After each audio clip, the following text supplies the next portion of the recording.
আজকে রাত্রে এই রাস্তা দিয়ে যাওয়ার পথে একটি অনেক বড় বিপদ হয়েছে এবং সেই বিপদটিতে অনেক সমস্যা হয়েছে এবং এই সমস্যায় কিন্তু অনেকেই পড়ছে এখন রাস্তায় যাওয়ার পথে।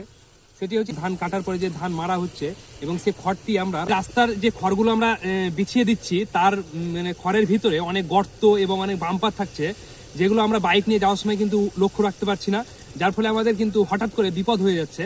অনেকে এই বিপদে পড়ছে, তাই যে খড়গুলো বিছাবেন রাস্তাতে একটু বাম্পার থেকে একটু সরিয়ে কিংবা একটু গর্ত থেকে একটু সরিয়ে দিবেন, ছিটিয়ে দিবেন, তাহলে আমরা যাতে লক্ষ্য করতে পারি যে গর্ত আছে কিংবা বাম্পার আছে, তাহলে আমাদের ক্ষতিটা হবে না এবং অ্যাক্সিডেন্ট হবে না।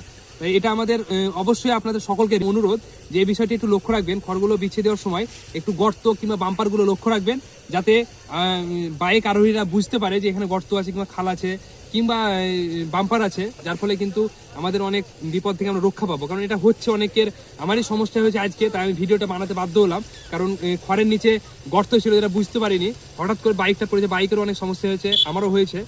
তাই সকলের কাছে রিকোয়েস্ট, এই অনুরোধটা রাখবেন যে খড়গুলো একটু সাইডে রাখবেন এবং যাতে গর্ত এবং এই বাম্পারগুলো একটু দেখতে পাওয়া যায়, বাইক আরোহীরা যাতে দেখতে পায়।